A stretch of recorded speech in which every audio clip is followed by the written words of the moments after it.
A young woman was given only a 10% chance of survival after contracting a rare flesh-eating disease, but now desperately needs funds for specialized equipment to keep her alive. Ashley Rees, 22, from East Kilbride, Scotland, is on the autism spectrum and has a range of medical issues including rheumatoid arthritis, bronchial asthma and type 1 diabetes. However, she has recently overcome one of the biggest battles of her life, during which her distraught parents, Fiona and Tommy, were told the daughter may not survive, the Daily Record reports. A small wound on her thigh, which GPs initially believed had turned into an abscess and treated with powerful antibiotics, was actually necrotizing fasciitis, NF, a condition which has a 95% mortality rate. To save Ashley's life, surgeons had to remove 50% of the infected tissue, including nerves, in her upper thigh, groin and hip area. In some cases it can be necessary to amputate affected limbs. Following surgery, Ashley's kidneys also failed due to multiple infections, leaving her with virtually no immune system. Fiona and Tommy were told the daughter may not survive. Image Paisley Daily Express. She spent 8 days in intensive care in April and a total of 6 weeks in hospital, but is now back home. But she urgently needs a specialized riser, a recliner chair which would allow her to escape the confines of her bedroom, where she has effectively been a prisoner since returning home due to her wounds and mobility issues. Tommy and Fiona, who have 3 other children aged between 17 and 24, all of whom have additional support needs, have started a GoFundMe page in the hope of raising at least £2,000, as South Lanarkshire Council and the NHS, the families say, are unable to fund the chair, which will have to be specifically tailored to Ashley's needs. Fiona told the East Kilbride News, "Ashley is a true fighter and that's what has got her through.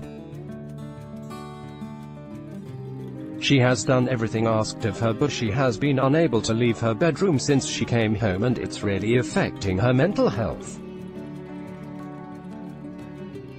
Ashley has been through so much, and to help in her recovery further she needs to be able to get out of the one room," Tommy said. The local authority and NHS have been brilliant in providing with equipment such as a wheelchair, crutches, assistance and medical equipment to help Ashley in her recovery, but unfortunately they do not provide these chairs as they are made to measure, and as it will be in the living room is classed as piece of furniture. But not only will it help Ashley in her recovery, it will help her be part of the family unit again and not isolated in her room, and also give her the comfort to relax and try help in the pain management. Even though there are no nerves in the wound itself, the rest of her leg and groin have full sensation, and like any trauma to your body, it will and does hurt. It's incredible that she has got through what she has, but she has a lust for life and a love for all her family, which has been the key. We have tried every avenue we could think of to get funding for the chair, including grants, and felt this was a last option. Image Paisley Daily Express. We are grateful to everyone who has supported us so far, but I'm hoping maybe a business or charitable organization would offer us support. Necrotizing fasciitis is rare in young people, with only 30 cases in Scotland last year. It's most common among the elderly.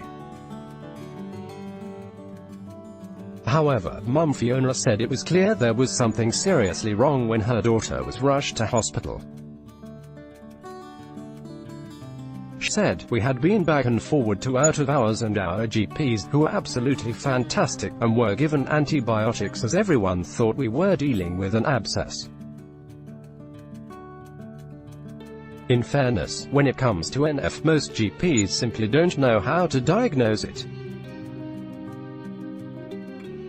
But in the days before, she had been more drowsy and lethargic than usual, and then her brother shouted down that her lips were blue.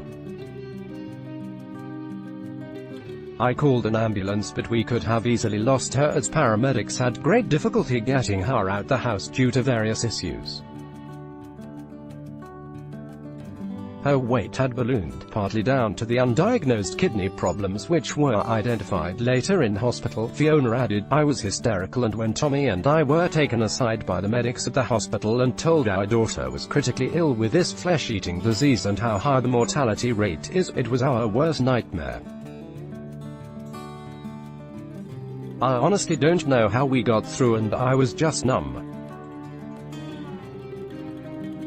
Ashley said, I want more than anything to get out of this bedroom and be part of the family properly again. This chair would make a big difference for us all, Valda Souza, Executive Director of the South Lanarkshire Health and Social Care Partnership, said. Ashley and her family are currently being supported to ensure the best outcome in respect of her rehabilitation, support and management at home.